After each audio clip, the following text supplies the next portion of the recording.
Thank you, Jeremy, for that wonderful introduction. Thank you for the cheering. Kind of eases my heart a little bit. You all are PhD creatives. I am still a kindergarten creative. So I love to come up with new ideas, and I love to learn things from new people. So it is really an honor to be here, and thanks to the Creative Mornings team for inviting me. And thank you all for being here. Did you guys have fun creating this morning? Yeah, that was fun. So if you didn't get a chance to create, but you want to come see the creation that was started out there, that will become a coral reef that will hang in our location.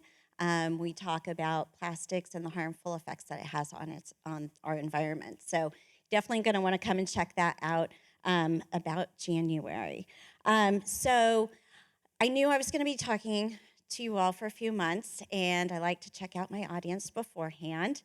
So I spent the last few months listening to some amazing talks, and then also finding out that this is the mosh pit right up here, and this is where I sit about back here with all of you. Hi, yeah, we're all friendlies back here. So we're going to do a little fun this morning and get the back a little energized too. So if Connie and Meg will come up front. Connie's here from the Crossroads. Meg is on our staff at ScrapsKC. We're going to do a little call and response this morning. Just to get that back section a little excited this morning. So I won't make you stand up back section, so that's okay. So y'all are the front section, maybe the first 4 rows, and the back section, you're my back section. Front row, or front section, you're gonna yell Scraps. Back section, you're gonna yell KC. And whatever sections yell the loudest, we're gonna do it 3 times. We'll do it with practice first. But whoever yells the loudest, Connie and Meg are gonna hurl t-shirts. All right, so you're gonna get one of these awesome Make What Matters t-shirts. So we're gonna do our first practice. The first front section, what are you gonna say? Oh, back section. Back section, what are you gonna say? Oh, game on. All right, we're gonna do this 3 times. All ready? I'll point to the front and then I'll point to the back. You guys ready to hurl t-shirts? All right, let's go front.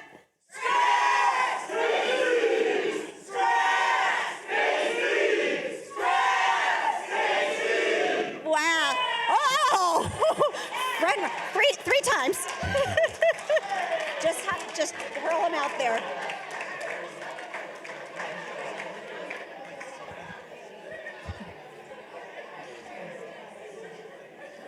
All right, now you know who we are. So thank you for participating. And back row, you all rock. You might have to move up front next time. So thank you all so much for playing our game today. So we are ScrapsKC, and we really believe in the importance of making what matters. This month's theme, as you know, is abundance. And the Oxford Dictionary says, it is a very large quantity of something. And I can't even tell you, ScrapsKC, if you haven't been there, is a very large quantity of something. We take, who's clicking my slides ahead of time? Jeremy, is this on a timer? Now we don't know what's going on. Okay. I'm going to keep my hands off for a second. Anyway, so at ScrapsKC, we are what's called a creative reuse center, and we are similar to a thrift store model, but we only accept creative materials. So we take arts and crafts, we take textiles, we take miscellaneous offcuts and byproducts from manufacturers, all different kinds of creative things. And creatives come in, teachers come in, families, do-it-yourselfers, they all come in and give new life to something that has been previously used. We want them to transform it from something that's unwanted into something of value. So we have an abundance of things. In fact, in the 6 years we've been in business, we have brought in over 315 tons of creative materials into our space. Kept those out of the landfill. Really excited being able to help our community be a little more green. We've also, part of our mission is to serve teachers, and we have repurposed and given away for free over 23 tons of repurposed school supplies. Thank you. That one's near and dear to my heart as a former teacher. And that giving away all those supplies has impacted over 30,000 students in our community. So we're really so excited to be able to give back in that way. And the third part of our mission is serving the homeless. We invite the homeless to come in and volunteer during the day. We also feed breakfast every Saturday morning and have for the last 6 years at the Central Library on the streets. Thank you. Thank you. But it's really, we have built such great relationships with the homeless, and that's our platform to invite them to come in and be purposeful during the day. We give them a space that is safe, warm, food to eat, all the kinds of things that they need to survive on the street.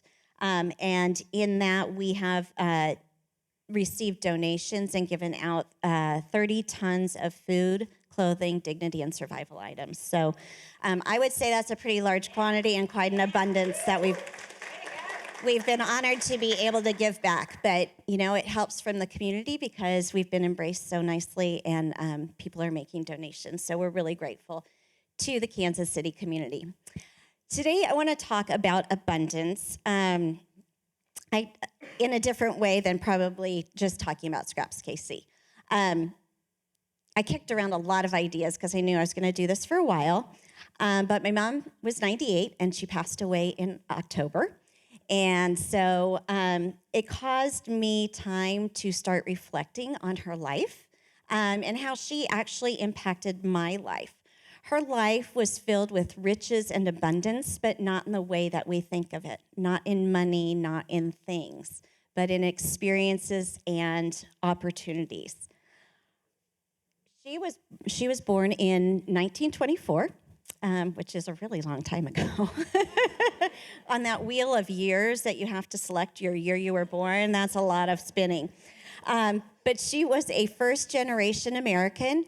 Her father came over on a boat through Ellis Island and with very little money in his pocket and created a life for his family in California. She didn't have a lot growing up, but through her experiences and imagination, she was able to create an abundance of experiences for herself. So as I was thinking about her life, my mom was probably one of the most curious people. She would try anything. She loved to learn about stuff, and she just wanted to know more. And she considered the world her oyster. And there was something of value to experience in every pearl that she found. When she was 7, she has a long history. So when she was 7, her mom took her and her sister over to Germany on a steamer that took several weeks. So I can only imagine the things that they found on that ship, being some of the few children that were on the boat. What they found and the curious things that they were able to discover, and just the experience of taking that steamer for such a long time. And while she was living in Germany, she got the chance to explore castles and play on the dairy farm with her cousins and build things out in the farm fields with wheat and straw and I don't know what that is, but bundled up in ways that we don't farm anymore. She hiked through the German countryside all the time and just loved learning about the floral and the fauna that she would see. So she always wanted to learn something more, and that continued throughout her life. And as the children were born, there are 6 of us, she brought us along with her. And so we got to learn through museums and art and performances and hikes and travel. But what I took away from her curiosity was the stories that she would tell. When she was 75, she decided she wanted to go on safari. So she and my dad went on safari. My mom adored the beach. We lived in Long Beach, California, and she adored it. And any chance she would go, any chance she had, she would go. And she would take my brother and I, and in the 70s, boogie boards became very popular. And my mom was not a swimmer, but she boogie boarded until she was 80 years old. She loved the beach. And the joy on her face when she would ride a wave all the way into shore, she just adored that. She also went back to college when she was 82.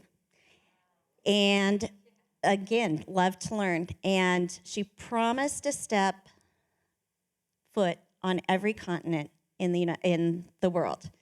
And at 85, she went swimming with the penguins in Antarctica. So when you live with somebody like that, you become curious yourself. So of course, my life was filled with curiosity. But my mom was a very compassionate giver. She wanted to be a nurse growing up, and her parents told her she was too small and too skinny. She weighed about 85 pounds, dripping wet, when she went to college. But she decided, though, that she wanted to go into the medical field, so she became a laboratory technician, but spent many hours and days giving back in different ways. When my oldest sister, the youngest of the first four, was 9 years old, my parents had decided in a few years they'd like to go to Africa and work with the mission doctors and help the people in Africa for 4 years. Well, I came along. So that went by the wayside. But that didn't mean that she stopped showing compassion towards that organization. She always worked to serve our local community. We lived where the Vietnamese immigrants came in during the 1970s, and she helped them find housing, get clothing, find places to live, get the kids enrolled in school. There was always somebody who needed help. She quietly worked in thrift stores and food pantries, making sandwiches for the homeless. She worked on many, many boards volunteering, raising millions of dollars for organizations in our city that she loved for 60 years. She was always ready, and as one of her friends said, went above and beyond the call of duty in serving our community that we lived in. Community was a big thing for my mom. My mom could talk to anybody. My family thinks I can too. So I think I got that from somewhere. But community was really important to her. As kids, we couldn't go anywhere and get into trouble because she knew everybody. And we always got busted. But she knew everybody. Churches, organizations, neighborhood friends, school friends. It just went on and on. Her friends from college she continued to stay in touch with. She stayed in touch with her elementary school friends. It was just amazing, the community that she built. But she really loved the community of her family. Her favorite thing was when everybody would come to the house and we would have chicken fights in the pool. Or we would show slideshows of my grandparents' vacation. We'd always have a big dinner, and 40 or 50 of us would gather together and watch these wonderful slideshows. And we do have slides at ScrapsKC. The 20-somethings have no idea what those are. No idea. But she also loved to entertain her friends. You can see that she had parties in college. Sometimes they were nice dinner parties. Other times they were raging drinking parties. She would get her church friends together, and they would wear bibs and eat cioppino. She would bring little tea parties for her organizations and boards she visited on. She would find a way to not only integrate the communities that she had built, but also to care for them along the way. My favorite were the 1970s cocktail parties that they served. That's where I learned how to be the hostess. I knew how to answer the door at 8 years old. When it rang, take a coat, put it in my parents' bedroom, serve rumaki and steak tartare, take drink orders, you name it. I'd take it to the bartender, and sidecars, Manhattans, gin and tonics, I could serve them all. So it was not unfamiliar for us to have community at our house all of the time. The greatest collaboration, though, of my mom's life was with my father. It lasted a lifetime, 60 years. And I can't tell you how poor they were at some times and how blessed they were at other times, and how they stuck together through it all, through thick and thin.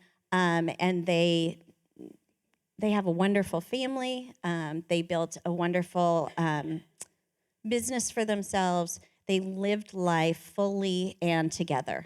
So the collaboration between them was always first and foremost, and they showed that through their actions and their words. But she also taught us that it's important to collaborate with others as we want to improve and work on building our community and making it a better place. My mother was MacGyver. My son is here, and he's like, oh my gosh, that's Grandma. If she didn't have an actual item, she made it. I don't know what she made it from, but she had everything hidden away in her house. I mean, if it was matches, a paper clip, and a rubber band, it worked for whatever she needed. It was pretty amazing. And we were able to learn that from her. And that's one of my deepest appreciations is the creativity part. I'm not super creative, but I sure love watching what people make and what they see in something that nobody else thinks has value. And then they create it into something of value. But she was like that. She saw things that didn't have value to other people. In the 40s, they were relatively poor. My mom couldn't afford dresses. And so she would take the flower bags that had been printed with pretty fabric, and she would make her own dresses. There were times when my parents had very little money for food. My mom was a lab technician, and her job was actually to do pregnancy tests on rabbits. Yes, they did do that. That wasn't, yeah. So once you knew the pregnancy test was done, the rabbit couldn't be used again, so they had to euthanize the rabbit. Well, when they were hungry, guess what came home for dinner? My mom would make rabbit stew, and as my dad was walking home from his hospital rounds, he would smell the ether floating out the window and knew that they were having rabbit stew. She was clever. But that's one of my favorite stories. I have lots of favorite stories of my mom. She has some crazy, crazy stuff. She probably would have loved she wouldn't have spoken to you, but she would have loved being with y'all. Yeah, when you're hungry, you're hungry. But those are things that she taught me that keep continuing to carry over in my life. Her lifetime of experiences and many years of having to get by with very little only enhanced her creativity. That's her in the 1930s, and you can see she's made a little tiny tripod fireplace. Guess what she taught us to make in the 70s? Another little tripod fireplace made from stuff out of my dad's woodworking area, some floral wire that was left over, some pie pans that she had, and ours was the best because it could cook bologna. We fried bologna in that little thing and had our lunch. So she was always teaching us new ideas and ways to problem solve when we needed that. And the wonderful thing was, we were free to do that in the 70s. Run around and play till the street lights came home, run into Dad's woodworking shop, grab some wood for a fort in the empty lot. Those were wonderful experiences that we were able to have. And were only impacted because of my mom showing us and teaching us so many things. So my mom loved nature. That was one of her favorite things. She just loved nature. Animals, but mostly plants. And she could tell you the name of almost every plant in English and in Latin. She loved to learn about it. Wherever we would go to, we always had kind of an outside component to our travels or just on a weekend. And she would teach us along the way. My kids don't know this, but my mom would also quiz us. I quizzed my kids. We're driving by the fields that are here in Kansas and Missouri. What do you think's growing there? Well, my kids would never know, so finally they just would say corn. But my mom would quiz us. We would drive up into the Northern California where the food grew, or still grows, that we eat. Those are Brussels sprouts. Those are strawberries. Those are oranges. Those are nut trees. So we got a chance to learn about a lot of nature. But my mom was really also very responsible when she went into nature, way before it was cool to do it. She made sure that she didn't leave her tracks when she went into nature. She picked up her trash, she brought it home, all those kinds of things that would lead to the respect of nature. She was also, because of the time that she was born, very responsible with the things that she owned. She mended things, darned socks, used them. Nothing went to waste. Nothing went into the trash can. And so she taught me those wonderful experiences of how to keep our environment much cleaner. In fact, I knew that my mom was really cool at recycling when I'd open the refrigerator and everything said sour cream. Because you never knew if it was sour cream or if it was last night's beef stew. So I learned about recycling and reusing things at a very early age. And really, that's how ScrapsKC came to be. These were things that were gifts that were planted in me in abundance from my mother. In 2016, we opened the doors of Scraps, but not before I had collected 12,000 pounds of supplies in our house. I started cold calling businesses saying, what are you going to throw out that we could use creatively? And they'd let me go through their closets, and I'd take it home, and the kids were going to college, and they said, we think it's about time you open a store. The whole house was pretty much filled. So we moved to the West Bottoms in 2016 in about a 4,000 square foot space. And all I knew was that I had a passion for repurposing. I loved finding weird things and using them creatively, again, in a kindergarten type way. That is my creation. But I also wanted, as a former teacher, to be able to provide free and inexpensive materials for teachers.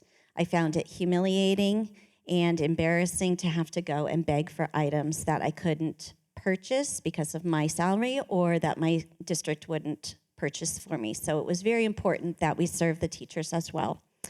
One of the things you can see there is we take Crayola markers apart at our store, and the inner cartridge of the Crayola marker actually makes watercolor paint.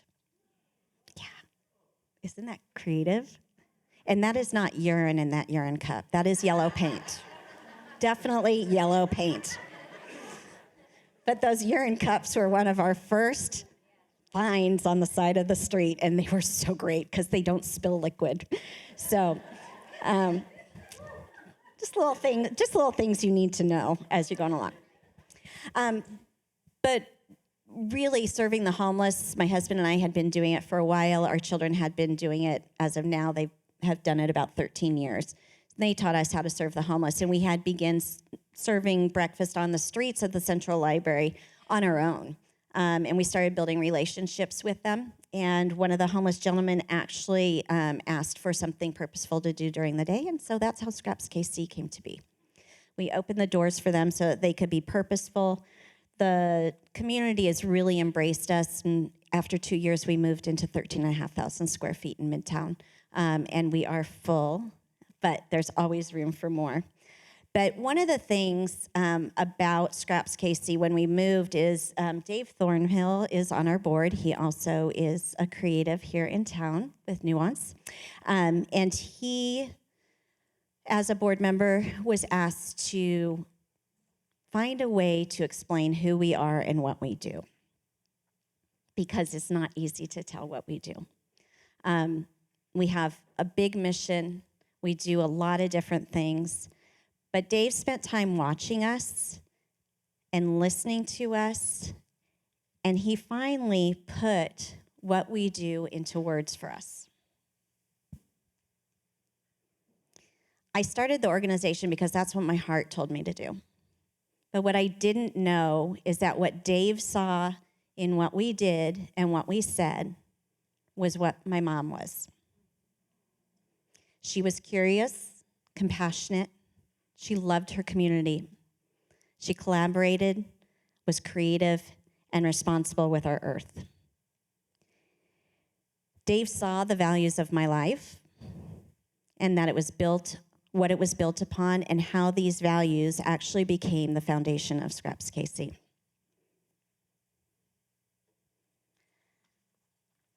So my mom died October 16th. She lived a great life, so she was ready to go. Trust me, she told us many, many times. Yeah.